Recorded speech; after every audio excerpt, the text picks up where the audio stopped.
Romans 13:7-8.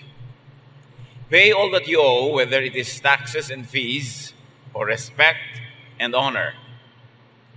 Let love be your only debt. If you love others, you have done all that the law demands. Romans tells us that we have really one real debt to one another, and that is love. That if you love, you have fulfilled all the law. Pay your most natural debt, which is really love. Ang ating pag-aaral, pinamagatan natin, more than one blessing. Salamat po, Ama, dahil kayo'y Diyos na maibigin. At nawa sa lahat-lahat ng mga doktrina at mga katuruan, ito ang lubos naming maunawa at maipamuhay. Sa sandaling ito kami nagpapalinis, buuin niyo ang aming mga kasiraan, punuan niyo ang aming mga kulang, Panginoon. At ngayon, paging dapatin kami na tumanggap ng inyong pagtutuwid, pagtuturo, pagpapayaman ng aming espiritu. Kayo ang mangaral, lead us unto greater knowledge of you, lead us unto more practical spirituality, at nawa, Panginoon, yung kalooban niyo na kami magkaroon ng buhay na masagana, mapayapa, tahimik, maibigin, ay maganap sa pagsunod namin sa inyo. Lead your people, bless your people, lift up only your name. Father, we thank you, we honor you, and seek you. In the name of Jesus our Lord. Isang kwentong masarap balik-balikan ng isang very dysfunctional and troubled family. Dahil marami sa mga nangyari sa kanila ay nagaganap sa maraming pamilya ngayon, kaya dapat kapulutan ng aral. Genesis 27:1-4. After Isaac had become old and almost blind, he called in his firstborn son Esau, who asked him, "Father, what can I do for you?" Isaac replied, "I am old and might die at any time.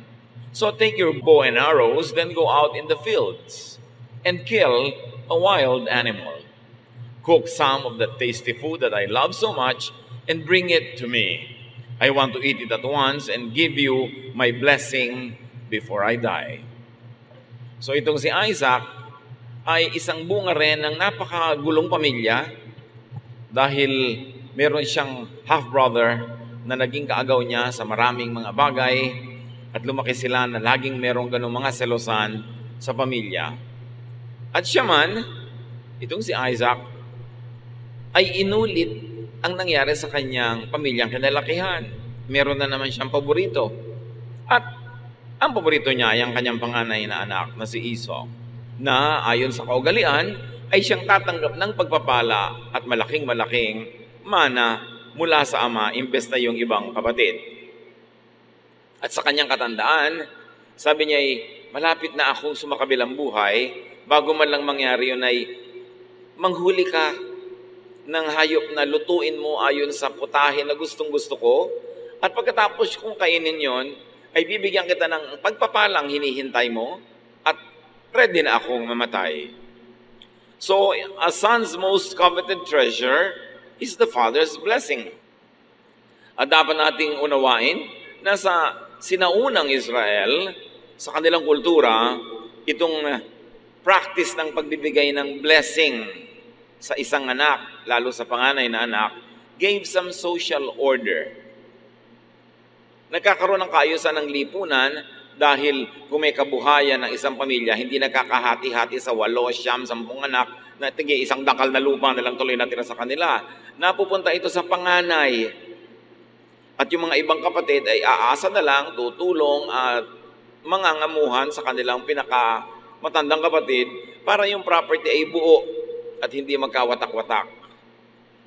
So there was some social order because of the Israelites. Property was everything. Real estate was everything to them.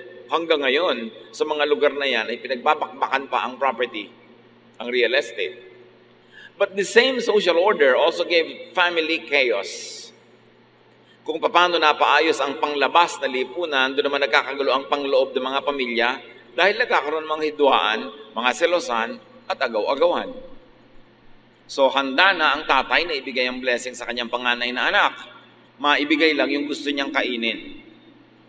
Genesis 27, 5 to 10, Rebekah, the wife of Isaac, had been listening, and as soon as Esau left to go hunting, she said to Jacob, sa kanya naman paboritong anak na nakakabatang kapatid nitong si Esau, I heard your father tell Esau to kill a wild animal and cook some tasty food for your father before he dies.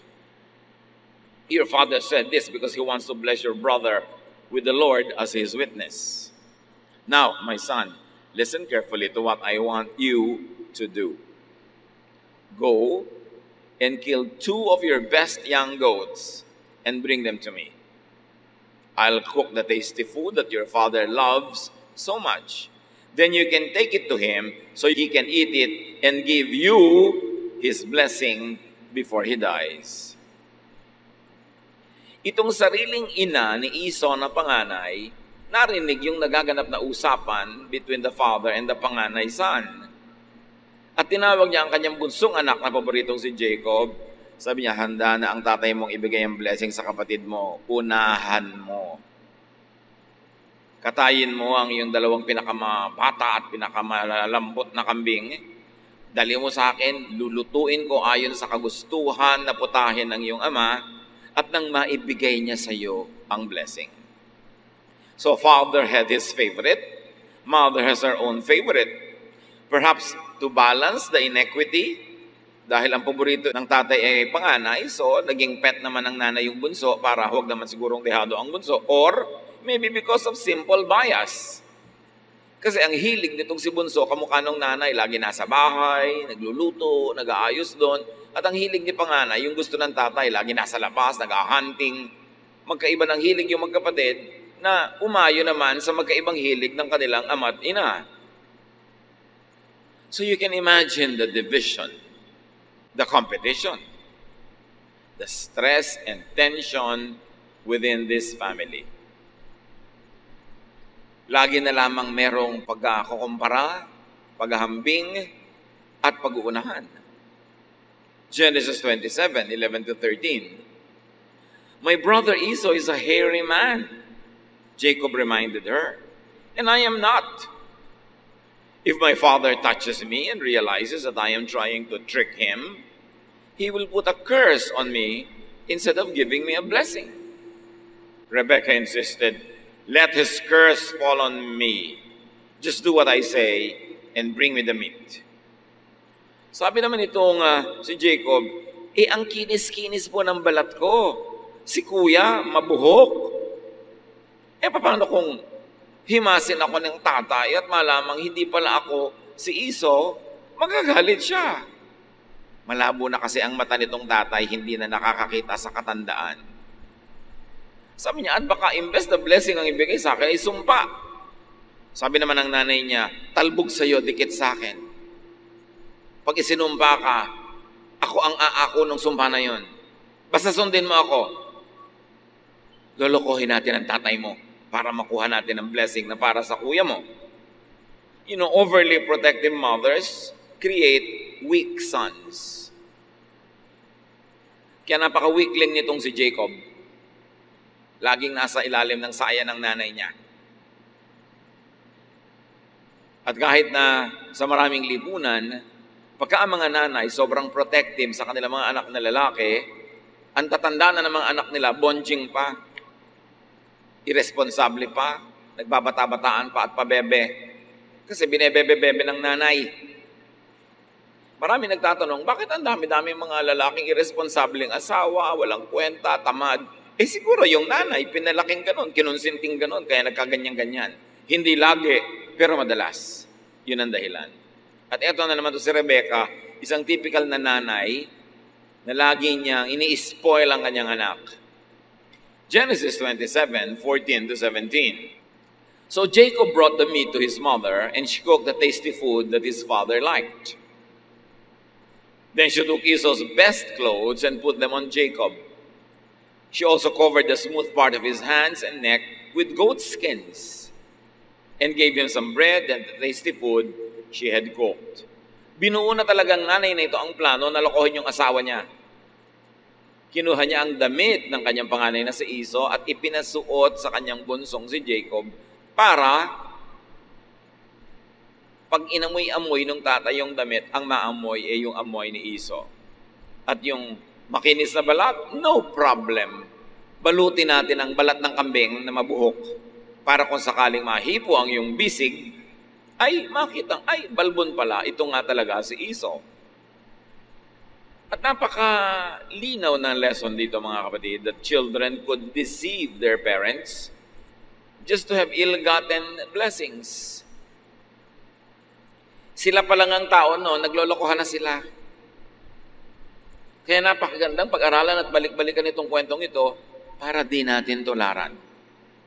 Genesis 27:18-20, Jacob went to his father and said, "Father, here I am."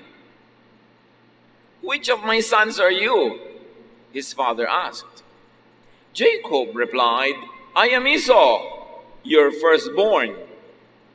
And I have done what you told me. Please sit up and eat the meat I have brought. Then you can give me your blessing." Isaac asked, "My son, how did you find an animal so quickly?" "The Lord your God was kind to me," Jacob answered. "Eto na po ako, dala ko na ang pagkain." Sabi, ang bilis-bilis mo namang nakapag-hunting. Sa sandali pa lang ang dumaan na panahon. Sabi niya, binless po ako ng Diyos. You know, deception needs the cover of more lies. May number one lie sila na siya si Esau. So may lie pa uli na costume, may lie pa uli na pagsisinungaling. And you see that even these people could use and misuse and abuse the name of God. Isinangkot pa ang Diyos sa kanilang panlilinlang. Genesis 27:21-29. "My son," Isaac said, "come closer where I can touch you and find out if you really are Esau." Jacob went closer. His father touched him and said, "You sound like Jacob, but your hands feel hairy like Esau's." And so Isaac blessed Jacob, thinking he was Esau. Nagdududa na nga yung tatay. Sabi, ang boses, pang kay Jacob. "Halika nga at mahipo ko ang iyong balat." At nung nahipo niya yung balat ng kambing, si Esau naman ito. At ibinigay ang pinakaasam-asam na pagpapala. Isaac asked, "Are you really my son, Esau?" "Yes, I am," Jacob answered. So Isaac told him, "Serve me the wild meat, and I can give you my blessing." Jacob gave him some meat, and he ate it. He also gave him some wine, and he drank it. Then Isaac said, "Son, come over here and kiss me." While Jacob was kissing him, Isaac caught the smell of his clothes and said, "The smell of my son is like a field the Lord has blessed." "God will bless you, my son, with dew from heaven and with fertile fields, rich with grain and grapes. Nations will be your servants and bow down to you. You will rule over your brothers, and they will kneel at your feet. Anyone who curses you will be cursed. Anyone who blesses you will be blessed." At hanggang ngayon, inaangkin ng mga descendants nitong si Jacob, itong pangako na ito na sino man ang sumumpa sa iyo susumpain, sino man ang magpala sa iyo pagpapalain. Pero yung pagkakakuha niya sa blessing na yun ay sa pandaraya, sa maruming paraan. Nagdududa ang matanda, kaya sabi niya, "Halika nga't halikan mo ako, anak." At habang hinahalikan ng anak na bunso si tatay, gusto lang palang amuyin ng tatay yung anak. Sabi niya, ang amoy ng anak kong si Esau, amoy ng mga damo, amoy ng mga parang, amoy ng mga wilderness. Talagang gusto-gusto niya yung outdoors.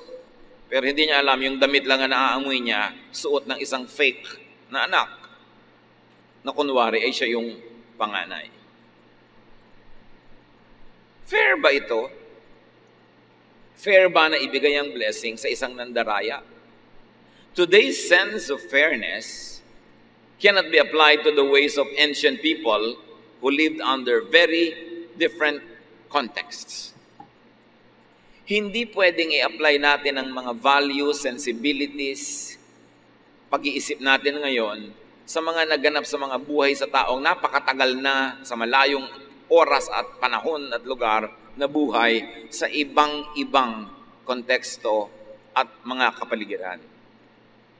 Which begs the question, why insist on applying to today's people who live in a very different context the obsolete ways of a remote, ancient culture like the culture of this family?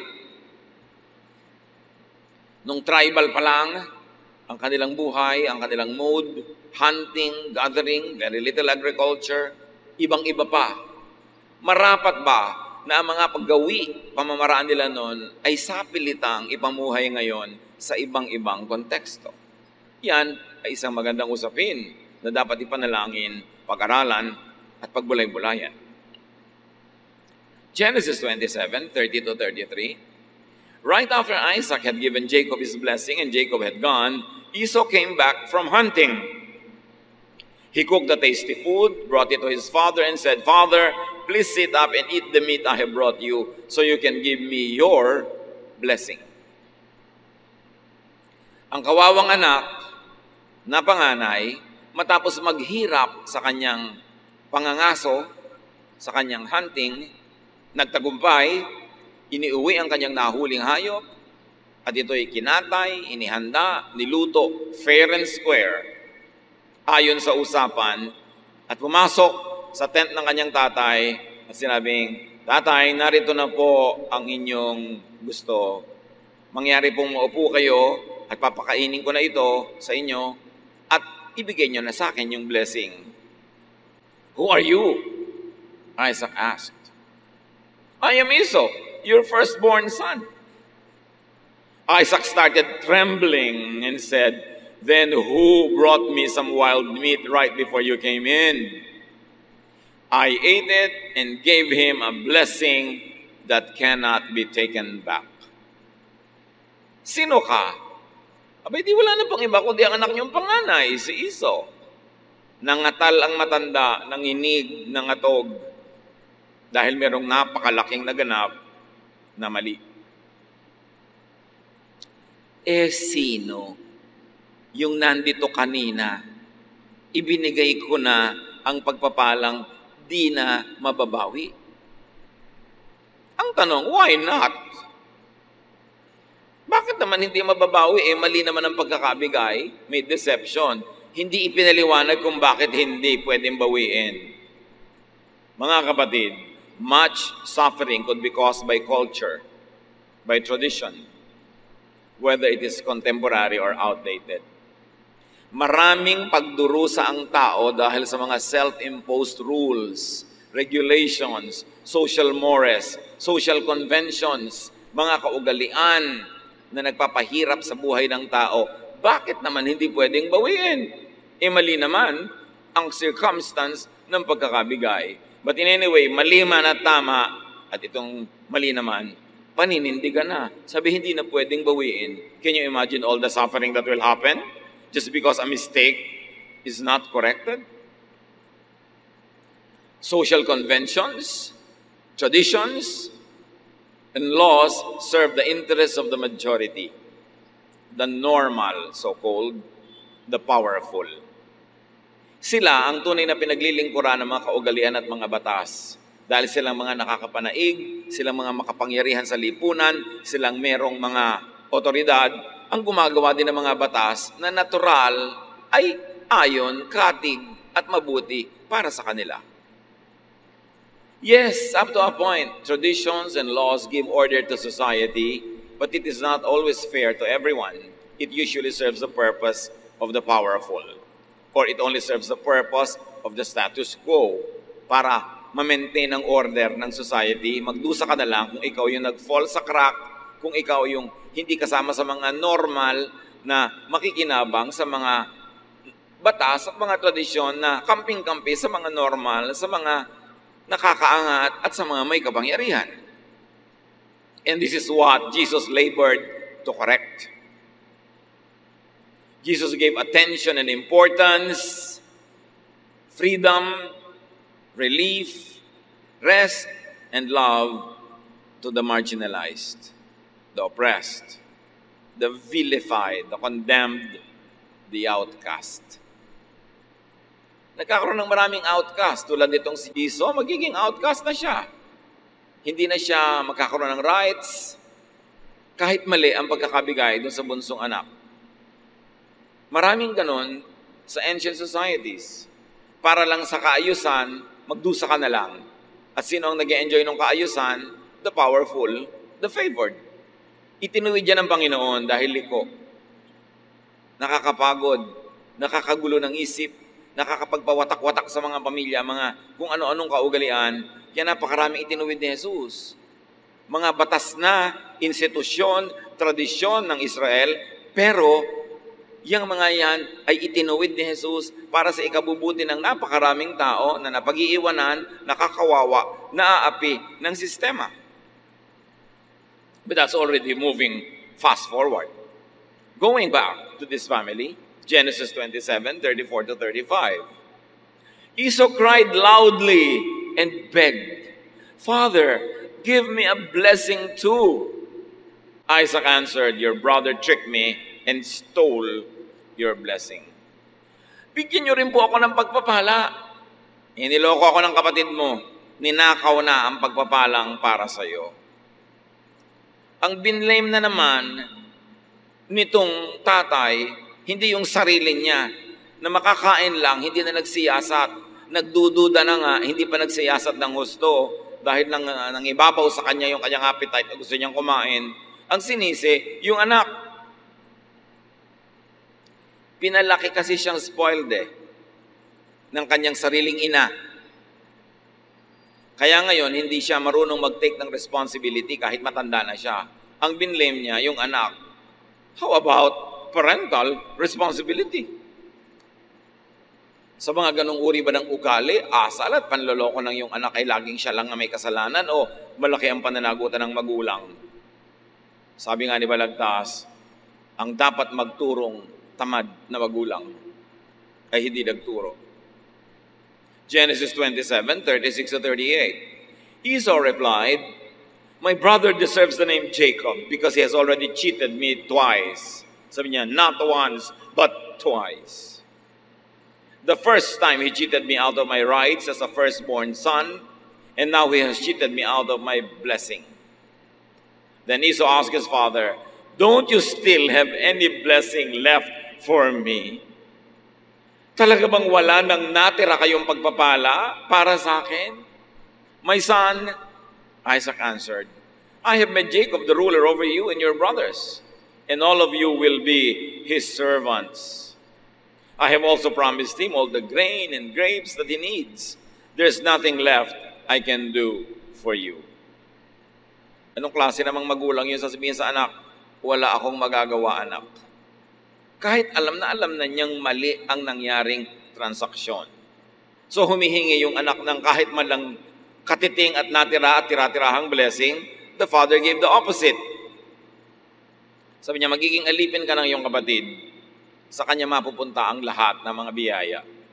"Father," Esau asked, "don't you have more than one blessing? You can surely give me a blessing too."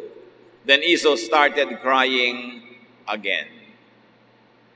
Esau was not asking for his brother to be disinherited. He was just asking for an extra blessing. Genesis 27:39-40. So his father said, "Your home will be far from that fertile land, where dew comes down from the heavens. You will live by the power of your sword and be your brother's slave. But when you decide to be free, you will break loose." Jacob makes it worse. Parents could will and cause their own child's doom. Pag hindi itinutuwid ng magulang ang isang mali, at nasa kamalian na yun ay may nagdurusa siyang anak, siya na ang may malaking kagagawan at pananagutan sa ikapaririwara at ikasasama ng buhay ng anak. Pinaninindigan niya, pati mali. Dapat sana ituwid niya yon. Genesis 27:41, Esau hated his brother Jacob because he had stolen the blessing that was supposed to be his.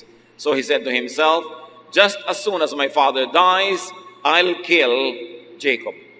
Nakita niyo ang bunga? Namuhi si Esau sa kanyang kapatid na kung itinuwid lang ng tatay at pinirosahan yung ng lokong anak, hindi mamumuhi itong isa.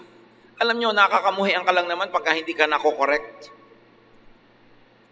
Kaya yung mga anak natin, mga bata, mga apo, na saksakan ng likot, saksakan ng sutil, saksakan ng pasaway, nakakainisan nyo ng iba.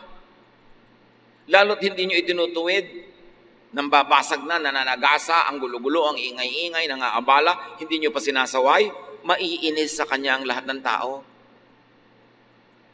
Pero subukan nyo, sabukain ng isang beses yung batang yan, sasabihin pa ng mga iba, kawawa naman yung bata. Kasi naaawa naman sila dahil sinabuka mo. Pero habang ini-spoil mo, tinarantin mo yung makulit na bata, galit na galit sa kanya yung mga tao. Pag talikod mo, gusto nilang kalmutin yung anak mo. Kung ayaw nyo ang mga anak nyo ay kainisan ng iba, disiplinahin nyo. Hayaan nyo sa inyo mainis, dahil parang ang istrikta nyo, kesa sa bata mainis. Gusto nyo mapamanahan ng anak nyo na maganda? Yung ang mga taong nakakasalamuhan niya ay natutuwa sa kanya, hindi yung nabubwisit sa kanya. Yun ang magandang pamana. Kaya pag ini-spoil mo yung bata, ang ipapamana mo sa kanya, yung makayamutan siya ng lahat. Kasi lalaki siyang selfish, lalaki siyang mayabang, lalaki siyang walang pakiramdam, hindi nakikiramdam sa kapwa. Anong uri ng reaksyon ng madla ang mangyayari? Hindi magandang pamana yung ganon. Parental misdeeds could divide their own children. Pag may mga magkakapatid na nag-aaway-away, nagbabangay-bangayan, lalo sa mga property, sa mga ganyang bagay, hindi lagi, pero madalas, may pananagutan yung magulang. Nagkanya-kanya sigurong pet, nagkanya-kanyang favorite, nagkanya-kanya ng uri ng unfairness doon sa hindi paborito. Ang bunga tuloy, hindi nagmamahalan yung magkakapatid, sila naghihidwaan dahil yung hindi pantay na pamamalakad ng mga magulang nila ang nagturo sa kanila to preserve themselves and to attack the brother or the sister. Parental misdeeds could cause and perpetuate sibling rivalry and distort and destroy their child's personality. Hindi ako magsasawa na balik-balikan ng mga katuruan na ito. Sa dami na ng nakita kong tao na tumanda na lang at lahat, wasak ang kalooban, basag ang puso, lusaw ang utak kasi lumaki sila na hindi nila naramdaman na minahal sila o kaya ay hindi fair ang pagtanaw ng mga magulang. Akala nyo ba ang mga bata kung unfair kayo? Paborito nyo si A? Akala nyo ba hindi ramdam yun ni B? Akala ba natin ang mga bata hindi matatalino? Ramdam na ramdam nila yun, alam na alam nila yan. Binigyan sila ng kalikasan ng capacity to survive. So naturally, they know how to survive. They will sense who their friends are and they will sense who their enemies are at young age. At napakahirap na ang tanda-tanda na hindi pa makarecover dahil sa maling pagpapalaki ng magulang. Genesis 27:42-45. When Rebekah found out what Esau planned to do, she sent for Jacob and told him, "Son, your brother Esau is just waiting for the time that he can kill you. Now listen carefully and do what I have to say. Go to the home of my brother Laban in Haran and stay with him for a while. When Esau stops being angry and forgets what you have done to him, I'll send for you to come home. Why should I lose both of you, my sons, on the same day?" Ito namang nanay na ito, ang magaling na ina. Nung nalaman niya na yung panganay niya ay gustong patayin yung bunso, sa halip na sabihin niya sa bunso niya, ay, mag-sorry ka sa kuya mo, halika i-correct natin ang mga bagay-bagay para hindi maging kriminal ang kuya mo, para hindi ka mapatay. Aba, ang sabi pa, magtago ka muna. Nag-text siguro sa kanya, Mami, anong gagawin ko? Magtago ka muna. Bala kang patayin ang kuya mo. Huwag kang papakita. Huwag kang sisipot. Sabi niya, kahit na malayo ka sa akin, sinbali na. Pag nalang humupa ang galit ng kuya mo, tsaka ka bumalik, bakit kailangang mawala kayo sa buhay ko ng sabay? Kasi alam niya, nawala na si Esau dahil sa kanilang pandaraya. Parang isa na lang ang anak niya. Sabi niya, bakit ko hahayang ikaw nakaisa-isang natitira kong anak ay mapatay pa? So ang nangyari sa nanay na ito, nawalan siya ng panganay, nawalan din siya ng bunso. At maraming mga ganyang magulang burara sa pagpapalaki ng anak. Kayo, baka may mga paborito para sa inyo ang kwentong ito. Sasabihin ng iba, Pastor, hindi naman po maiwasan, medyo matimbang yung iba. Oo nga, kasi siguro lagi kang inaabutan ng kape, kinakamot ang likod mo, nilalagyan ng katyali sa mga eksema mo. Siyempre, matimbang ng konti yun. Pero huwag mo naman masyadong ipahalata kasi anak mo rin yung iba. Huwag naman yung harapan-harapan. Anak, darito ang tiyan ng bangus. O ikaw, eto ang kaliskis. Sa'yo yan. Ano siya? Pusa. Lagi nilang may paborito. Pag may pasalubong, isang pirasong hopya para lang doon sa kay sintang anak. Yung iba, wala. Alam nyo, kaya nagkaaway-away magkakapatid na ganyan. Kagagawa na magulang. Dapat nga, pagka nagkakainggitan, ikaw pa magsabing, hindi, mahal ka ng ate mo. Hindi, mahal ka ng kuya mo. Ganun dapat ang magulang. Nagbabalance, hindi yung may kakampihan pa. Mamaya yung mag-asawa na ang magkaaway kasi may kanya-kanyang kinakampihan. Hindi isinulat ang mga kwentong ito para maging dekorasyon ng buhay natin. Isinulat yan para pag-aralan at kapulutan ng aral. Through misdeeds, parents could lose their children. Napapariwara, nawawalay, may nakukulong pa, may napapatay, may nakakapatay, na hindi sana dapat mangyari o minimized lang dapat yung mga ganon kung pinalaki ng tama. Anong kinalaman nito sa topic natin na more than one blessing to pay your most natural debt, which is love? Bakit kasi hindi nalang itinuwid yung mali? At bakit hindi hinati ang pagmamahal at pag-ibig? Dahil sa tradisyon? Dahil sa kaugalian? Itutuloy mo pa rin yan kahit hindi maganda ang resulta sa iyong buhay, kahit na naghahati sa iyong pamilya, kahit na unjust? Ang mga tunay na anak ng Diyos ay dapat mag-isip. Kaya maraming tradisyon ng Israel, itinuwid ni Jesus, kahit Sabbath. Sabi niya, kung nakakabuti sa inyo magtrabaho sa Sabbath, di magtrabaho kayo. Why follow the law to the letter to the point that you are oppressed? Sabi niya, Sabbath was made for man, not man for the Sabbath. Romans 13:8-14. Let love be your debt. If you love others, you have done all that the law demands. Can you imagine Paul interpreting all the laws of Israel? Sabi niya, alam nyo, ang tanging utang nyo lang sa kapwa, ang utang na ibigin siya at mahalin. Pag mapagmahal kayo, natupad nyo na ang lahat ng kautosan.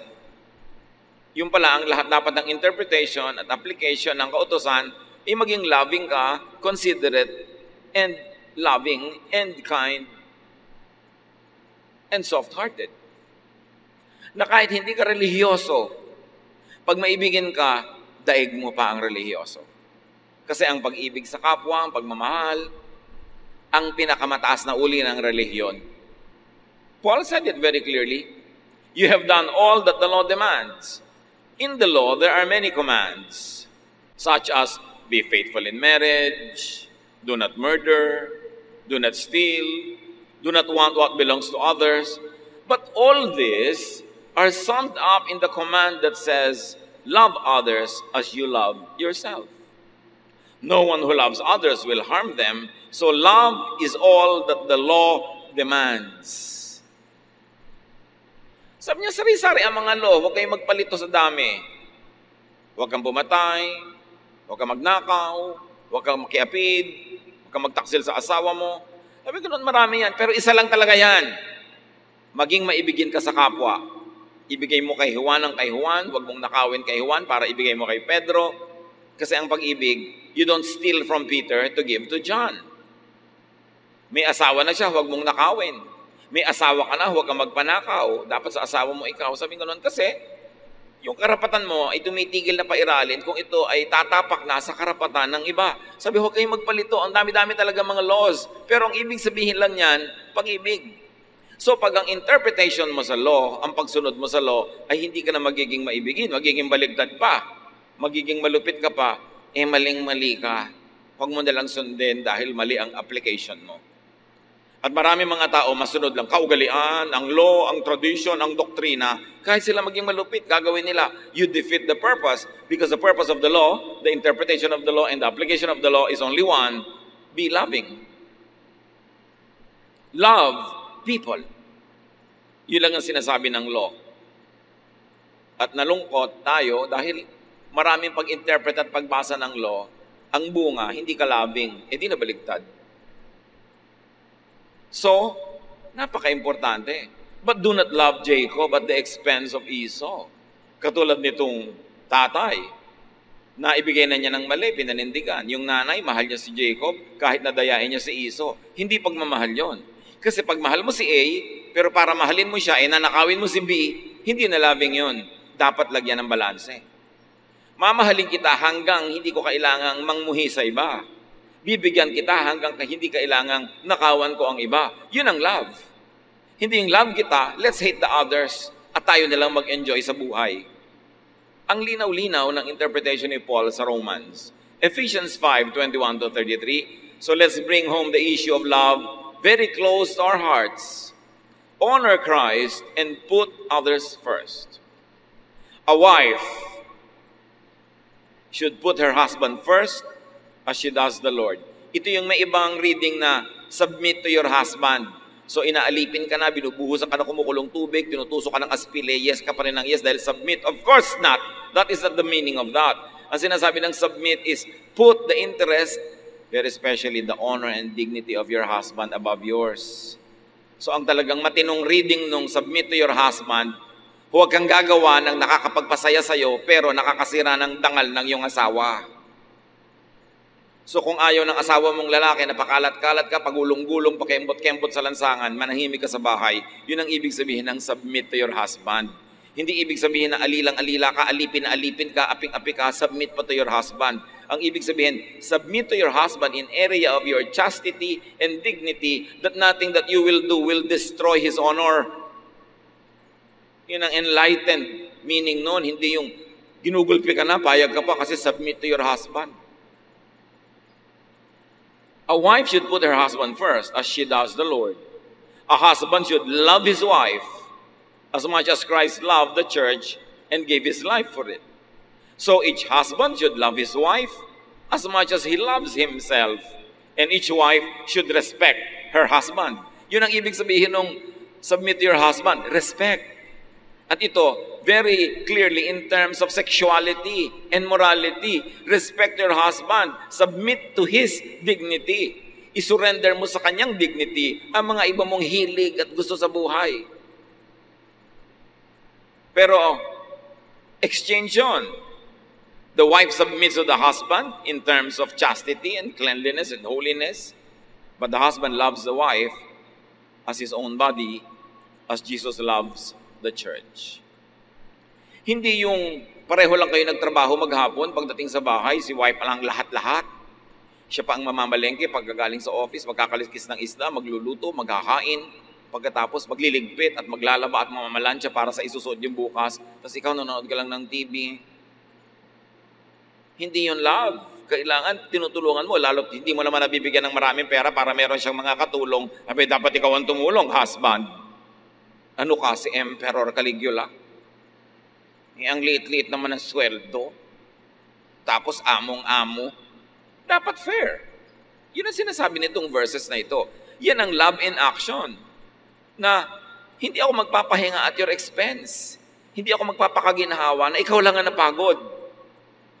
Love your partner. Yun ang ibig sabihin. Respect your partner. How many partners hunger for love? Gaano karaming wives or sometimes husbands ang may mga lihim na kinikim-kim na sama ng loob at hinanakit kasi ang feeling nila hindi sila minamahal enough. Hindi naaalala ka nila mga birthday. Yung ba namang wife mo, birthday, re-regaluhan mo ng rice cooker. Pagkain mo rin ang lulutuin niya doon sa rice cooker na yon. Dapat pagka-regalo kay wife, pang personal, hindi vacuum cleaner. Para sa buong pamilya yun. Kunwari pa, birthday gift. Bumili ka lang ng gamit sa bahay, itinapat mo sa birthday niya para ka makatipid. Kailangan pang kanya talaga. Yun ang maraming mga wives hindi lang kumikibo kasi nahihiyang kumibo. Iniisip nila parang hindi naman dapat kumibo. Pero hindi sila kontento sa pagmamahal ng husband. So, makiramdam ka naman. Akala mo kung sinong prinsipe tonyoso na ikaw si lover boy of the world. Yun naman pala ay ang asawa mo ay lungkot na lungkot. Kailangan makiramdam. Ephesians 6:4, parents, don't be hard on your children. Ang linaw ng turo, don't be hard on your children. Kung ang talent nila talagang pang 10th honorable mention, huwag nyo lang pilitin maging valedictorian. Don't be hard on your children. Siyempre, meron namang 10th honorable mention, baka 11th pa nga. Kung yun ang assignment niya sa buhay, best na naman niya, ginawa na niya, huwag niyong pilitin. Mga nanay-nanay naman kumisa, sila ang nagko-competition, yung mga anak ang props. So, importante, love your children. Many parents are not aware of this, but many children hunger for love. Ang daming anak, ang assessment nila, hindi sila mahal na magulang. O hindi sila mahal enough. Although yung magulang, akala nila hero na sila, na minahal na nilang todo, pero sa perception pala ng anak, hindi. Dapat makiramdam. At dapat humanap tayo ng mga senyales. Ang anak pala natin ay nagmamakaawa, namamalimos ng pag-ibig ng magulang. Exodus 20, verse 12. Respect your father and your mother, and you will live long in the land that I am giving you. And in so many words and many other verses, love your parents. Children, love your parents. Para yung first half of our lives, our parents are the ones doing the loving most of the time. Pero dapat yung second half of our lives, we are doing the loving. Nagpapalit ng role ang anak at magulang. Habang bata pa ang magulang, siya ang nagmamahal ng todo-todo sa anak. At pag tumanda na yung magulang, yung anak naman ang nagmamahal ng todo-todo sa kanya magulang. Gaano karaming magulang ang hindi lang kumikibo, pero sa kanilang panukat, hindi sapat ang pagmamahal sa kanila ng kanilang anak. Hindi sapat ang pagpaparamdam at pagpapakita, lalo't nagkaroon na ng asawa at sarili ring mga anak, halos ay malimot ang magulang. A lot of parents grow old, sail into their sunset years, sad, hungry for love, especially at old age. Love your parents. That is a very clear teaching of Scripture. Huwag makalimot. Di lang dahil may sarili ka ng asawa at mga anak, ay ipapaisang tabi mo na ang iyong role to love your parents. Lalo ko ang magulang nyo'y nabawasan na sa makabilang buhay ng isa na lang yun natira. Mas sensitive yun, mas malulungkutin, mas maramdamin. Kailangan mas dadagdagan ang ating pagpapatunay at pagpaparamdam ng ating pag-ibig. Matthew 5:43-48. You have heard people say, love your neighbors and hate your enemies. But I tell you, love your enemies and pray for anyone who mistreats you. Then you will be acting like your Father in heaven. He makes the sun rise on both good and bad people, and He sends rain both for the ones who do right and for the ones who do wrong. If you love only those people who love you, will God reward you for that? Even tax collectors love their friends. Even bad people love their friends. If you greet only your friends, what's so great about that? Don't even unbelievers do that? But you must always act like your Father in heaven. Pag sinabi kasi sa Bible nung araw na tax collector, ibig sabihin sinner or bad, it doesn't follow ngayon na yun ay ganun din. Maraming tax collectors na honest. Pero ang ibig sabihin ng original language na yan ay bad. So sabi, kung masamang tao nga maibigin sa mga nagmamahal sa kanila, edi kung ang mahal mo lang yung nagmamahal sa'yo, walang kang pinagkaiba. Pero dahil anak ka ng Diyos, dapat nahigitan mo yung ginagawa ng mga karaniwang tao. Yung kaaway mo, mahalin mo rin. Nakita nyo, love your neighbors. At extreme pa nga love your enemies. Mga kapatid, if the Bible tells us that we should love our enemies, what is your excuse not to love your parents, your child, your brother, your sister? Kahit nga enemy, pinapalove di lalo naman yung ating mga kapamilya. Utos at privilege. Give people what you owe. Magulang, habang bata pa inyong mga anak, you owe them the love. Mga anak, pag matanda na ang inyong mga magulang, you owe them the love. Lumilipat ang ating papel. Romans 13, 7-8. Pay all that you owe, whether it is taxes and fees or respect and honor. Let love be your only debt.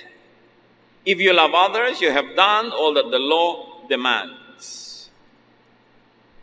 Kung ikay relihiyoso pero hindi maibigin, mas mainam pa ang hindi relihiyosong maibigin. Daig ng maibigin ng relihiyoso. E paano na kung spiritual ka na, maibigin ka pa? Yun ang napakaganda. Loving is high religion. Mark 12:31, the second most important commandment says, love others as much as you love yourself. No other commandment is more important than this.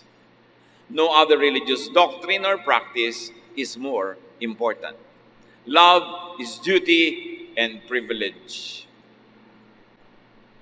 Breaking one sacred duty to love breaks people's hearts, and they leave deep wounds that almost never heal. Wounds that only Jesus can heal. Kaya marami mga tao, mature na dapat ang edad, pero immature pa ang emosyon. Kasi hindi nakatanggap ng sapat na pag-ibig ng bata pa. Kaya buong buhay, naghahanap ng pag-ibig. When love is deficient, especially in childhood, people embark on a lifelong quest for love, for the so-called blessing, for approval, attention, for admiration, and even desire. Kaya may mga taong kinakarir na maging sobrang kaakit-akit kasi may kulang sa kanilang kalooban na sa tingin nila mapupuno lang pag may naakit sa kanila. Merong sobrang gustong mag-achieve kasi kailangan nila ng admiration. Kasi siguro nung lumalaki sila, walang nag-admire. Baka nilait-lait pa at binasubasura ng sariling magulang. Kaya pagtanda, habol na maka-cover up at makapag-make up, gagawin ng lahat, pahihirapan ng lahat at ang sarili para mag-achieve, para may humanga. Even this very, very tiring quest for excellence could be a cry for help. Kaya kanya-kanya nang gawa ng gimmick para mapansin, para mapuri. Kasi kapos nung bata pa. You see mga magulang, pag nagkulang tayo sa pag-ibig, pagmamahal, pag-aruga, pagbigay ng attention, pagpuri sa ating mga anak sa tamang paraan, pagkulang doon, buong buhay, hinahanap nila ang kapalit at katumbas nun. To the point that some of them make clowns of themselves, just trying to win the approval and if possible, the admiration of the world.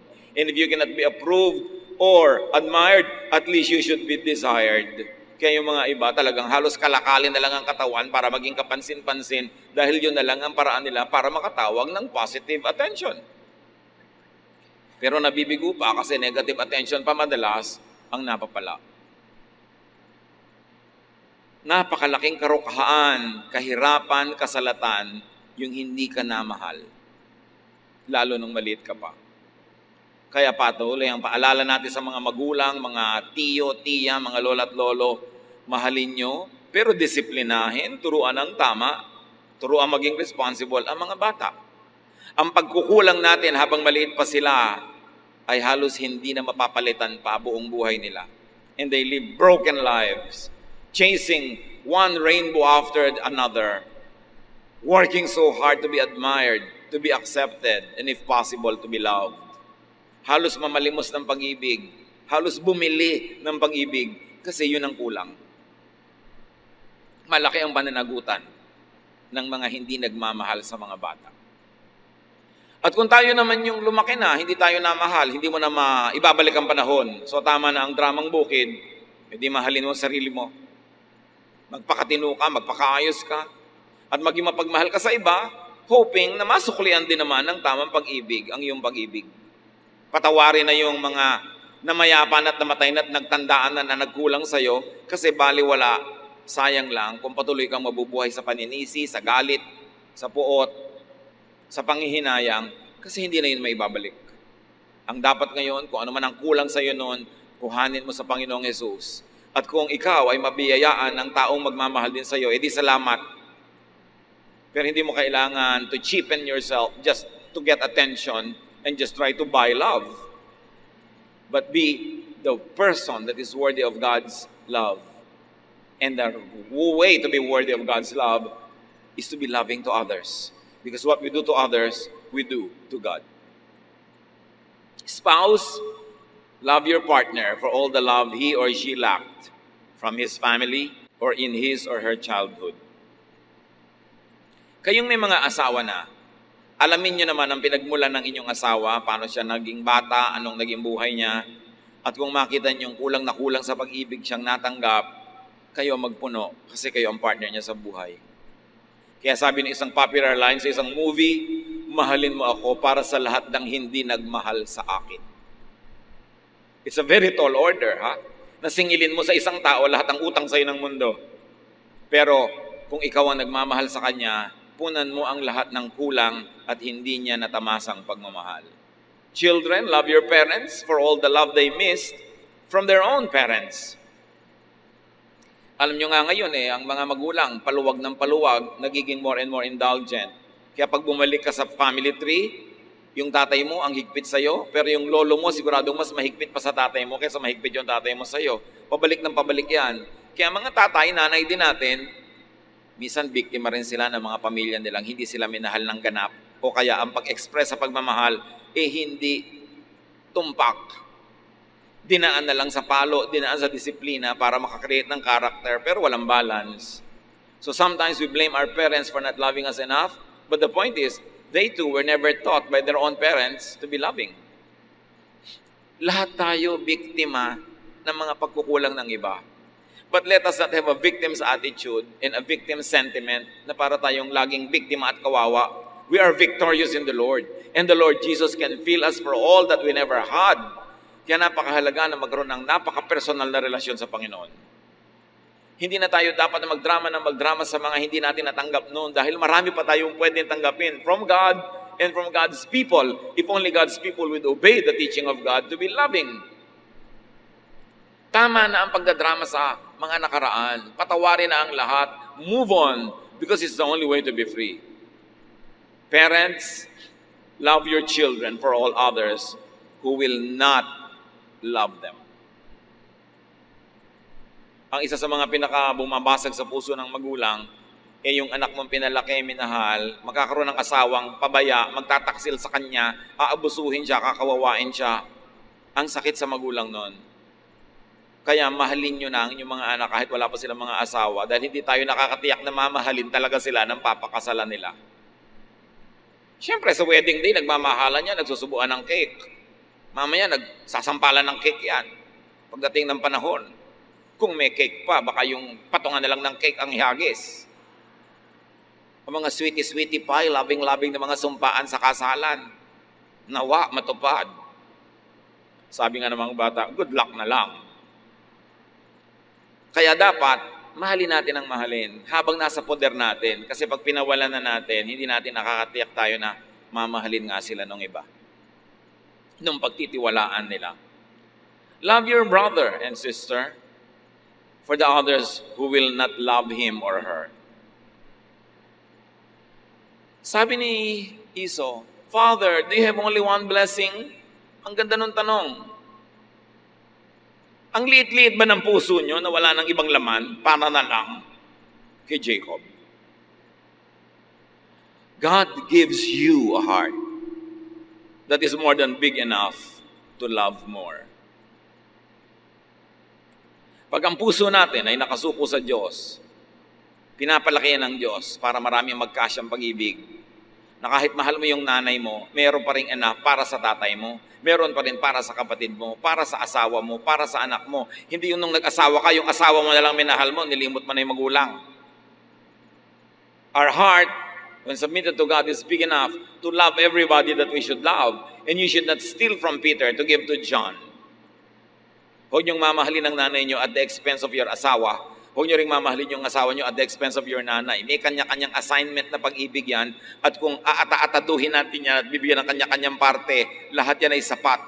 Dapat marunong ka lang magplano at marunong ka mag-isip. Hindi isa lang o dalawa lang ang minamahal sa buhay. Malaki ang puso ng mga anak ng Diyos. Kaya natin mahalin kahit pa nga kaaway. Kung talagang susurrender tayo sa Diyos, yung pansarili mong magulang ang makalimutan mong mahalin. You have more than one blessing. You have more than one love. Multiply love. And you can give more love to more people. Mga anak ng Diyos, love more. Open your heart to receive more love and then meet your Maker. Dear God, we thank you that you are loving. We thank you that you are kind. We thank you that you are good. Salamat sa inyong pag-ibig. To the victims and sufferers of love deficiency, marami niyan. Forgive those that did not love you enough. Receive the love of God through Jesus. Balance your life by doing the loving, by giving love. Kung kulang ang pag-ibig na tinanggap nyo, maghiganti kayo sa mundo, mas ibigin nyo ang marami. Yun ang paghihiganti ng hindi inibig, umibig ng iba. Hindi yung mamuhi at magalit, lalo kayong lulubog. Luke 6:38, if you give to others, you will be given a full amount in return. It will be packed down, shaken together, and spilling over into your lap. The way you treat others is the way you will be treated. Tayo'y manahimik sa presensya ng Diyos.